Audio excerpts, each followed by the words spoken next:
Hello, everyone. Welcome to Middle East Monitor Conversation.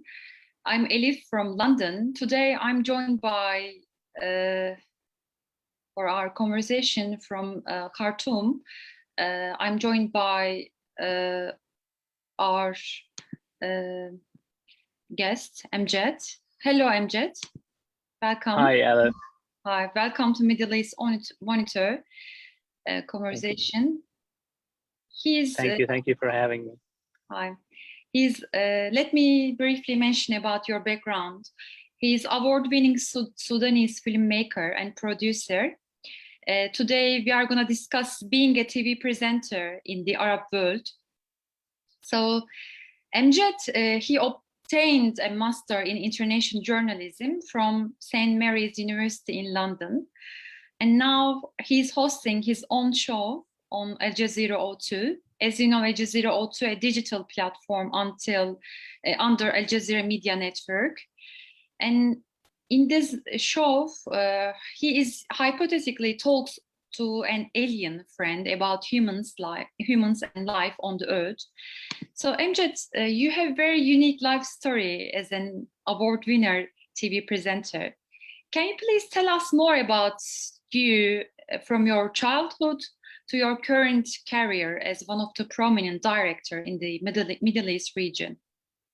Okay.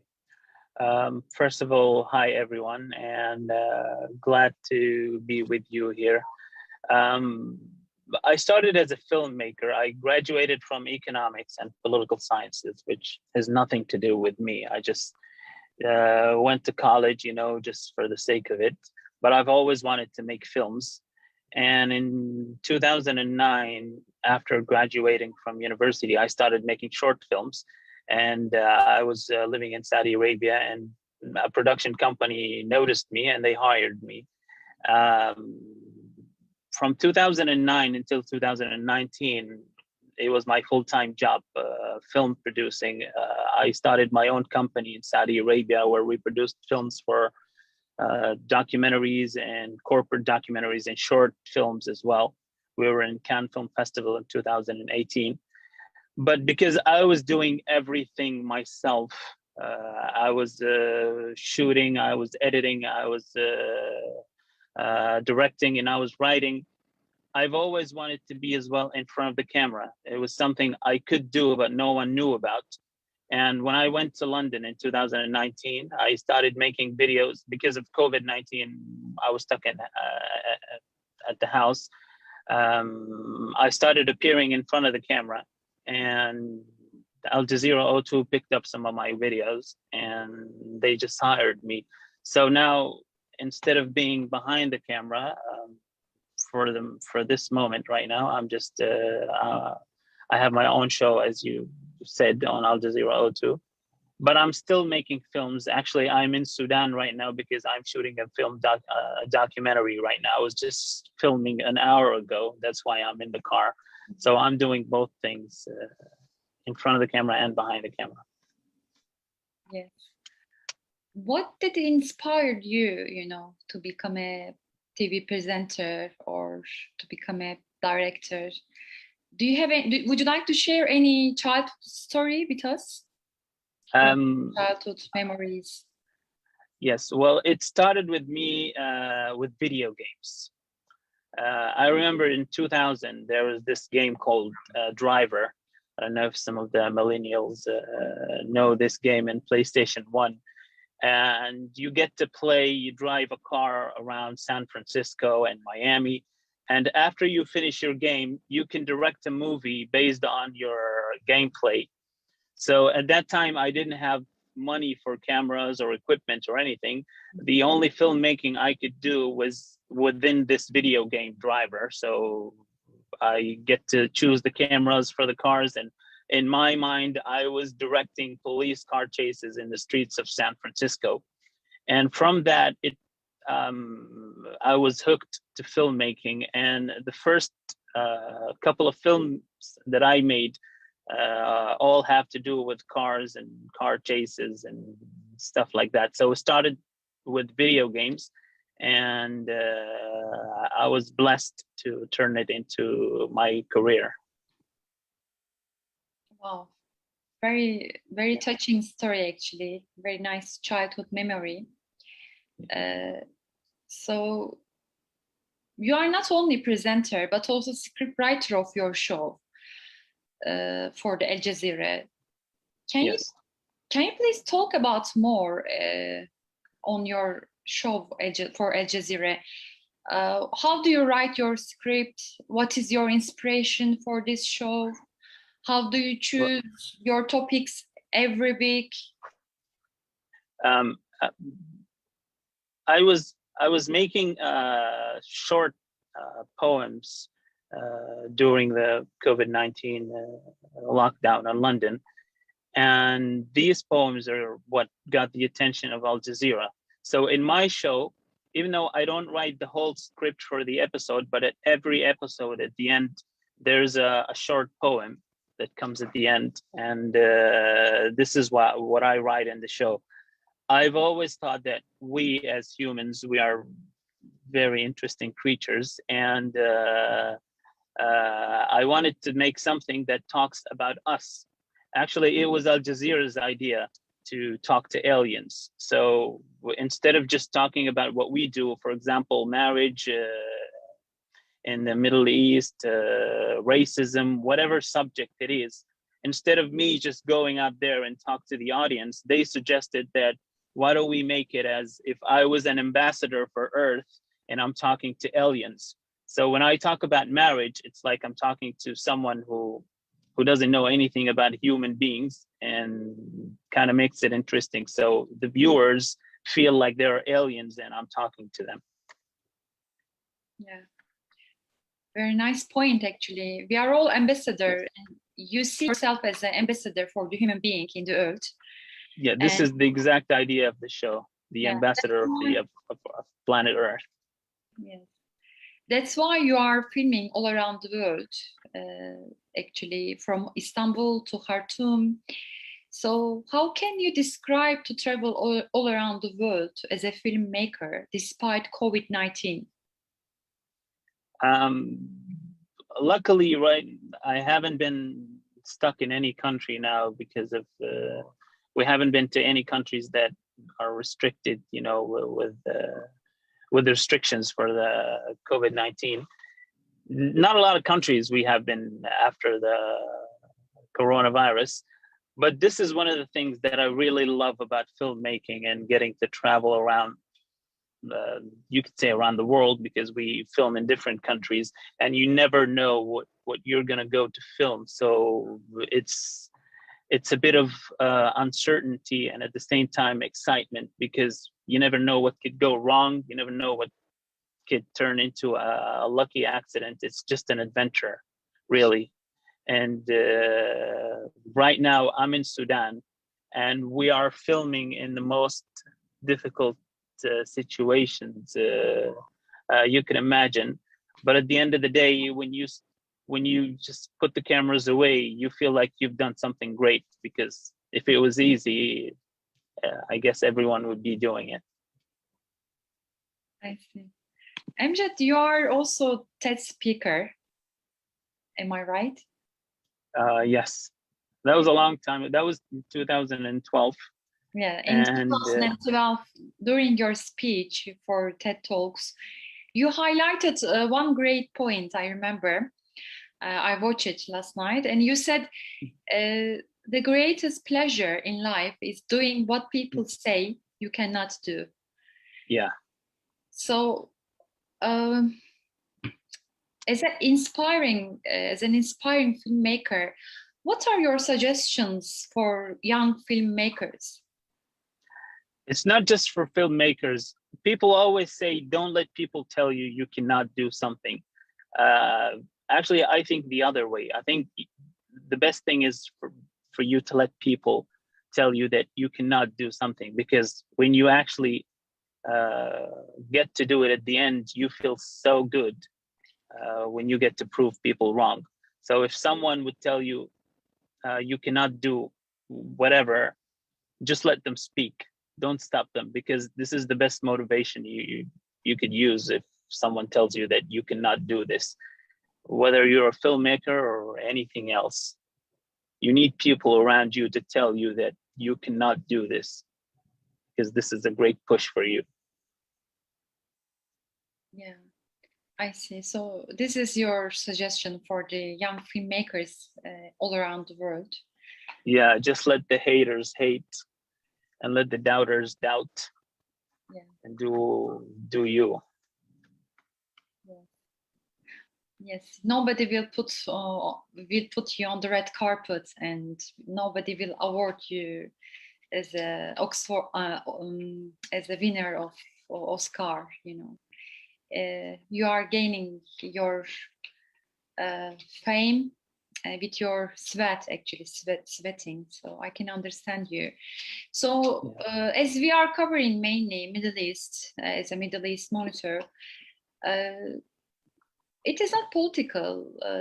It's not political question, but I just want to ask you today. Mainly, I'm covering some political interviews with my friends and with our guests, actually, for the Middle East Monitor. But today, I would like to cover something very unique and different and more friendly. That's why I choose you today, because you are one of my friends. Not my colleague. I see you as one of my close friends. So that's why I just want to continue as a informal, interview. But I want you to highlight one important point, actually, because it is very important for Middle East region, I'm sure. You will guess what will I mention. It is, of course, Arab Spring. So my question is, how do you see Arab Spring? How did Arab Spring affect your cinema, or if it affected you, how, in which sense? Can you please discuss this issue with us? What's your intake? Well, in 2011, I grew up in Saudi Arabia. Yeah. I only left Saudi Arabia to go to university in Sudan, and then I got back to Saudi Arabia, and my family is still there. The movement for filmmakers in Saudi Arabia, it started in 2010, and then in 2011, that's when it really picked up with the Arab Spring. Most of the YouTubers in Saudi Arabia, including myself, if I could say the word, we boomed in 2011 when things were changing around us. I think indirectly, Arab Spring inspired us in a way, but not in a way that we were able to express it. It was in a subliminal, like a subtle way that was reflected on what we did as filmmakers and content creators. We were inspired by it in a way, but we were not expressing it. So I think, if you look back, 2011 was the most active year. And it was the year that, especially in Saudi Arabia, where everything almost started.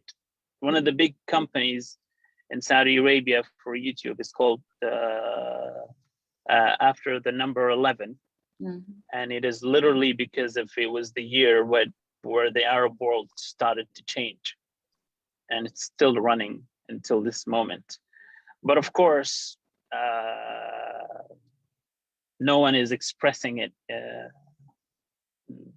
loud and clear, literally. But it had a big effect. I see, literally. So what kind of effect? Maybe you can give some example, or only one example maybe, about the effect. Have you ever had a bad experience during this Arab Spring? Me, actually, I didn't, because I was being safe. I was in Saudi Arabia. I did not cross any lines. Even when I went to London and I was approached by Al Jazeera, I was trying to maintain my relation with Saudi Arabia because most of my friends are there, my family is there.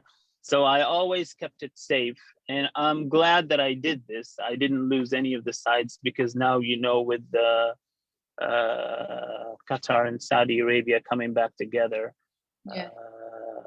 I didn't lose any of the sites. I grew up in eastern province, Dammam, so Qatar was really close to us. We could drive to Qatar in the weekends. So I never had any problems, because if you could say, I played it safe. I never poked any areas where I can get in trouble. And I'm glad that I did that. I see. Yeah, that's perfect. So you mean that regional issues didn't affect your work too much, including Arab Spring? No, the regional issues kind of affected our work a bit, but not to the point that we got in trouble. Mm-hmm. And we didn't discuss it anyway in Saudi Arabia. You know, you don't discuss these things when you're in Saudi Arabia. So. Yeah, I know.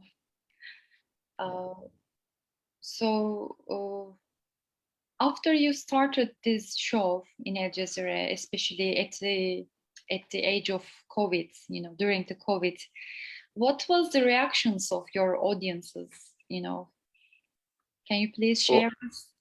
Well, some of my, well, first of all, I could say the reaction of some of my friends from Saudi Arabia, who were really shocked that I grew up in Saudi Arabia and now I'm doing something with Al Jazeera. But I'm really lucky that I'm working with Al Jazeera O2, because it's completely non-political. It's not like AJ Plus or Al Jazeera English or Al Jazeera Arabic. So I'm glad that this is the part of Al Jazeera that I'm working with, which is Al Jazeera O2. My friends from Sudan, they were really happy for me. I didn't say anything about it until it came out publicly. When we were developing the show, when we were filming the show, I did not say anything about it until it was actually out, because I didn't want any troubles that I'm working now with Al Jazeera or anything. But when it came out, people liked it, because it's completely non-political. It's funny. There's poetry at the end of it, and I'm still keeping it safe, playing it safe. So do you feel lucky that you met with the guys from Al Jazeera and, you know, Al Jazeera O2, and they opened the way for you to develop your career in a non-political way? Yeah, very lucky. Like, to be honest, I've always wanted to do something with Al Jazeera, and Al Jazeera O2 is really new. It's only a year and a half old. And to be able to do something with Al Jazeera, and at the same time, it's completely non-political, it was really a great opportunity for me. Great, amazing. I don't have any enemies so far. Yeah, it's impossible with poetry and with art, of course. Yeah. What you are doing, honestly and objectively, it is like an art, you know. You are reading poetry and you are talking with people. It is good. I'm talking with aliens. When if people don't like my show, I tell them, well, it's not for you. It's for aliens. So if you don't like it, it's not for you. Yeah. So you like the objectivity of Qatari media outlet. You know, they have Qatar. You as you told that as you share that there are some television channel like Al Jazeera Plus and Al Jazeera English, Al Jazeera Arabic, but there are also other way to show and to relax that, like Al Jazeera O. I think this is the this is the main target of Al Jazeera Media Network, you know. So they are showing another objectivity and another perspective. Like back in Turkey, for example, we have Turkish television channel, but we have Turkish television art, TRT art, and TRT. It's like a lot of branches, you know, a lot of branches of one company. If you don't want to listen just TRT Arabic, for example, you can listen TRT music. So there are a lot of options, and it shows that it shows the objectivity of this kind of media network, and it is very good, good for all, I think, audiences, you know. Yes. Yeah. If you look at the shows that we have on Al Jazeera O2, it's music, it's football, it's medicine, you know, all different aspects, and no politics. Because there are a lot of other platforms where you can talk all you want about politics, and people have, I could say they've had enough with it. So it's a good thing that they have somewhere else to turn to if they want to see something other than politics and good content. So in the near future, what is your project in terms of shooting movie? Would you like to share with us? Do you have any smart idea on your own? I am filming something right now in Sudan. It was supposed to be my final project in the university, and they were very kind to me because of COVID. So it was only enough for me to present a little promo of the film. So they didn't put the pressure on us to produce a complete film. But I'm working on a film right now, on a documentary in Sudan. The story actually took place in Qatar in 2016. But I don't want to say much about it because we're still working on it. Don't give us spoiler. Yeah. Yes, but we are literally filming right now every day, and the conditions are very difficult, but this is what makes it beautiful. Yeah. Thank you for sharing honestly for your project with us. I think Middle East Monitor is the first place that you are sharing your project. Yeah, I haven't talked about it to anyone other than my professor, my main professor in the university. It is a privilege for us. Thank you so much. So You're welcome. would you like to say anything before we finalize our conversation? I'm not really good at final words, you know. So, but I'm really glad for the opportunity, and from your heart, you know, you can share something.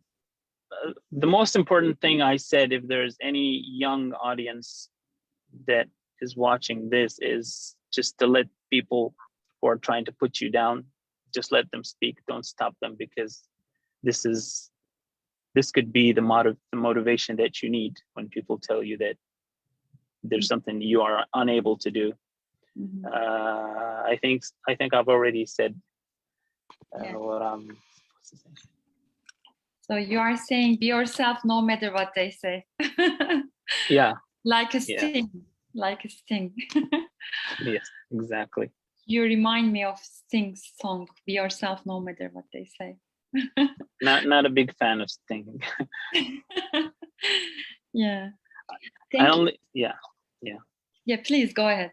Yes. No, it's just the only time I listened to Sting was when he sang with Craig David.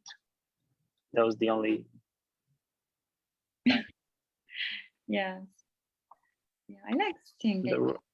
Maybe I'm a little bit old-fashioned. Yeah. Anyway, thank you for your time. You're welcome. Today, thank you for having me.